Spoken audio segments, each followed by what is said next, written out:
Okay, what is up guys, back again with yet another terrible financial decision video. And obviously, of course, this is not financial advice, but if you do decide to take financial advice, don't hold us responsible for it, just so you guys know. But anyway, so let's dive straight into it. So for those of you guys who caught last week's video, you guys would have seen the discount code. It was more or less somewhere down here on the right hand side of the screen. It was right at the end of the video. It was actually designed that way in order to be a little bit of a surprise for you guys and just to sort of test the waters a little bit, and it has blown up. So that being said, you are now going to be seeing a discount code on your screen right now, more or less right around about there on the right hand side, or at least I'm going to try and put it on the left hand side, sorry, not the right hand side. So you guys will be seeing a discount code on your screen right now, and that is of course our new feature, let's put it that way. So obviously these videos are going to be happening weekly, and every single week there's going to be a new sort of range of products. Like this week is obviously the mounts, or not mounts as such, the risers. Sorry, I've just cocked up my own words. But anyway, so this week is of course the risers from WST. Last week was of course the PX9 from Classic Army, where you guys would have gotten 5% off had you used that discount code. This week of course you will be getting 5% off if you use the discount code for one of these items right here. Now obviously, like I said, this is going to be a weekly thing, and these codes last for a month. So from the day of the video being released, you have a month to get your item or whatever it is that you guys have chosen. Use that discount code and that'll give you your 5% off. And of course, obviously it is for specific products, so it's not a 5% off anything in the store. Whatever is in the video, that will obviously be linked directly to that discount code, so you guys can go ahead and get 5% off that. So that being said, let's dive straight on in. So once again, there is a bit of an influx of new players. It happens every couple of months. It's actually pretty damn awesome to see.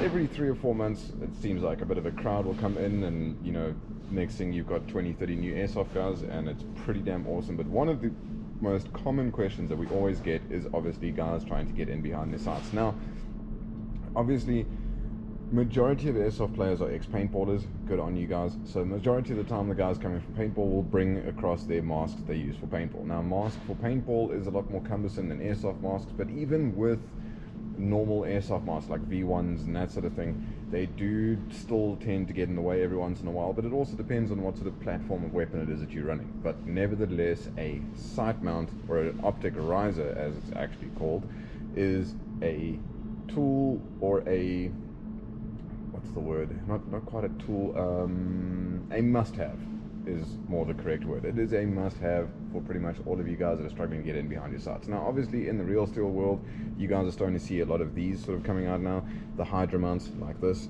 which it's not bad. It's not exactly something that I would go for personally, but it does serve a purpose. Now in the real steel world, obviously you're going to have reasons for this sort of stuff, like night vision, you know, sort of headgear and that sort of stuff, the stuff that we don't have access to, which is all, you know, fantastic technology, but it does get in the way, and it is quite big and a little bit heavy, and you know, it causes problems, and that is why these things exist. Now of course in airsoft we're a simulation, of course, so we don't have the same things that they do, but we do have the same problems in general, and that is obviously of course space, which is where these things come in. Now for the longest time in airsoft, you used to be able to get optic risers, but they were basically just a piece of Picatinny rail, much like this, that would just sort of mount onto the top of a Picatinny rail, and that would be the end of it. It didn't really look good, but it did the job perfectly fine. And since airsoft is 90% of a fashion show, of course we need to look good while we're at it, and that is where WST comes in. Now WST is our savior at the moment with all their Gucci little products like this right here.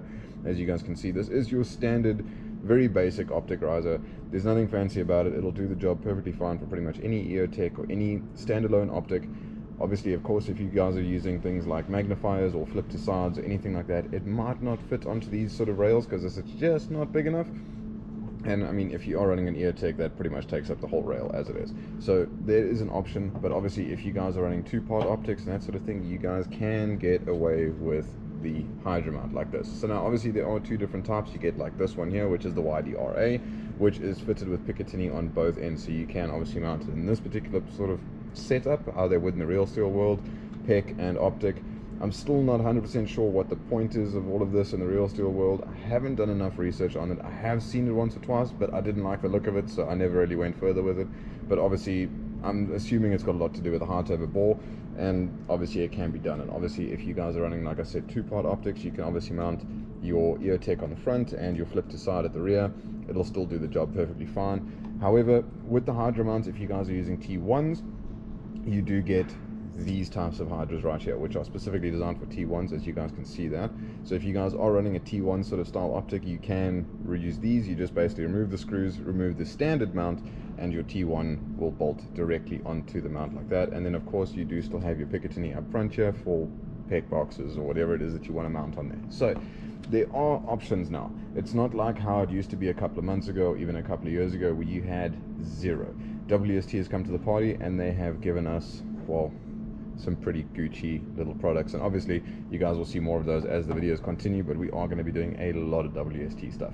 So nevertheless, this brings this video down to a close. It's a nice short and sweet one for you guys.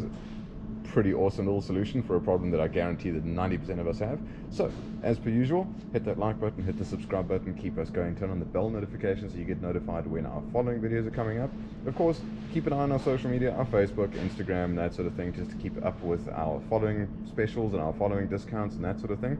And obviously new products, and of course new videos and new little deals for you all to hop onto. So that being said, like I said, this video is pretty much down to a close, so we'll catch you guys in the next one. We'll see you there.